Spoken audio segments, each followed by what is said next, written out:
Ya, ini kan tadi kita bicara ilmu agama ya. Kita tidak bicara hukum nasional, hukum positif. Ya kalau kita nggak mau ditangkap, nggak mau dipenjara, ya jangan menodongkan senjata kepada manusia, mau muslim mau kafir. Ya, hanya mungkin kalau nggak ada orang, nggak ada yang videoin, ya bolehlah kita ancam dia supaya dia nggak macam-macam. Dia yang kafir ya. Nah, cuman kalau ada CCTV, ada yang lihat, ya itu harus hati-hati. Nanti dilaporkan kena. Kalau nggak ada saksi, nggak ada bukti, kan dia nggak bisa melapor. Ya, yang kita bahas tadi sekedar ilmu bahwa kita tidak boleh mengacungkan senjata kepada sama muslim, tapi boleh kepada orang kafir. Wallahu. Jika kita ngajak teman ke kajian sunnah dan teman kita ikut terus kajian, apa kita dapat pahala dari teman? Jelas. Man dalla ala khairin, barang siapa yang menunjukkan kepada kebaikan, maka dia akan mendapatkan pahala orang yang kita tunjukkan itu persis, nggak berkurang. Dia dapat 1000, kita dapat 1000. Dia dapat 1.000.000, kita dapat 1.000.000. Allah tidak bakhil dalam memberikan pahala.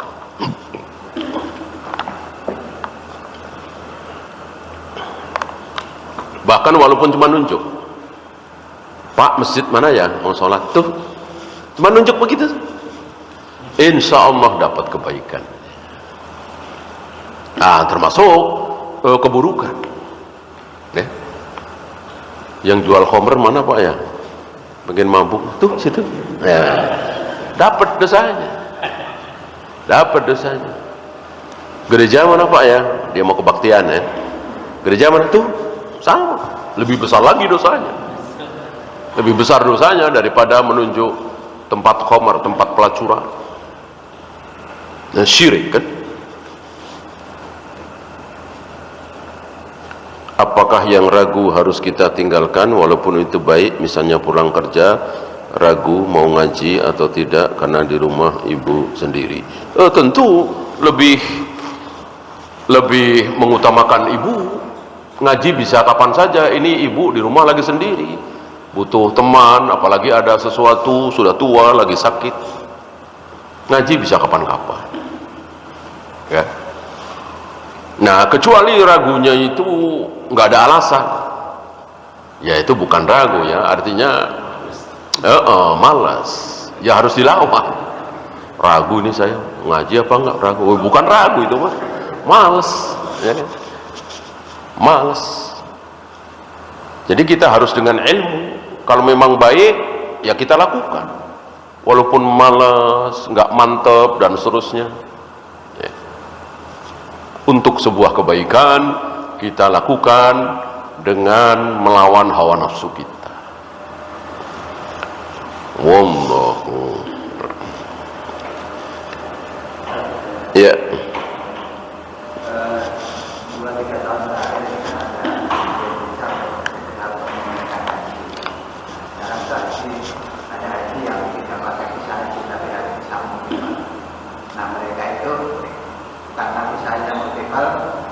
Waktu melewati mikot, dia tidak berhak memakai kain ihram. Jadi dia memakai kain ihram setelah di Mekah. Dan nanti tidak tahu ini dari Indonesia bahwa nanti akan membaca hijab karena tidak memakai kain ihram.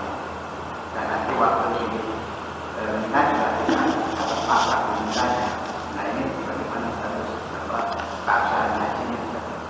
Kalau hajinya ya jelas berkurang karena melewati mikot kan harus pakai pakaian ihram. Kalau dosanya ya jelas, atiullah wa atiur rasul wa ulil amri minkum. Kita disuruh taat bukan hanya kepada Allah dan Rasulnya, tapi kepada pemimpin kita, pemerintah kita, kita juga harus taat. Ketika pemerintah kita dan pemerintah Saudi mewajibkan harus punya visa haji, ya taati. Ketika kita tidak tahu alasannya apa, tetap kita taati. Taruhlah pemerintah kita pokoknya kalau ke sono harus pakai baju kuning gitu kan. Kita nggak tahu alasannya apa, urgensinya apa, kita taati. Karena pakai baju kuning kan tidak haram. Gitu ya. Apalagi ini kita tahu alasannya. Coba kalau dibebaskan semuanya, apa nggak mengerikan itu? Oh, misalnya puluhan juta kumpul jadi satu di Arafah, di Mina dan seterusnya, kan mengerikan sekali. Maka kita taati. Ya, karena jumlah kaum muslimin membludak luar biasa. Jumlahnya luar biasa kaum muslimin hari ini. Jumlahnya doang luar biasa ya. Tapi kekuatannya Masya Allah.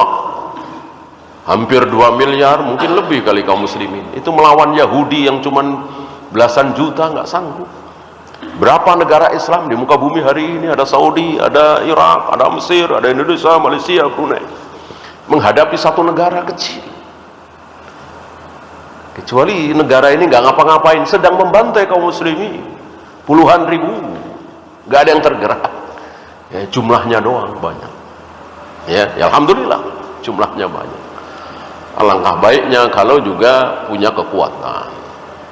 Ya, maka yang terbaik ya sudahlah, pakai visa haji resmi, walaupun mungkin mahal. Kalau nggak sanggup ya udah sabar, kan kita tidak takalluf. Kalau memang nggak bisa ya sudah. Coba seandainya kaum muslimin di negeri kita ini nggak ada yang takalluf, kalau nggak bisa ya sudah, nggak usah pakai nabung. Kan nabung bagian dari takalluf, nggak usah. Tunggu sampai kita punya uang, baru kita store ONH full. Insya Allah nggak akan ngantri bertahun-tahun seperti sekarang ini. Sekarang ini yang punya uang kan kasihan, gitu. Sementara yang masuk yang nggak pada punya uang, orang nyicil, berarti dia nggak punya, nggak mampu. Kenapa memaksakan diri? Emang Allah bangga dengan kita yang memaksakan diri? Enggak, Allah nggak bangga. Oh hebat nih, sampai dibela-belain nabung. Enggak, la yukallifullahu nafsan illa wus'aha. Allah tidak akan membebani dengan beban yang kita nggak sanggup lah pergi haji. Orang gaji cuma sekian, uang nggak punya dan seterusnya. Ya, pakai nyicil. Itu yang bikin antrian semakin menumpuk. Nah, kaum muslimin tidak faham sunnah, tidak kembali kepada sunnah. Wallahu a'lam. Ada lagi? Kalau tidak ada, kita akhiri. Subhanakallahumma bihamdika asyhadu an la ilaha illa anta astaghfiruka wa atubu ilaik. Assalamualaikum warahmatullahi wabarakatuh.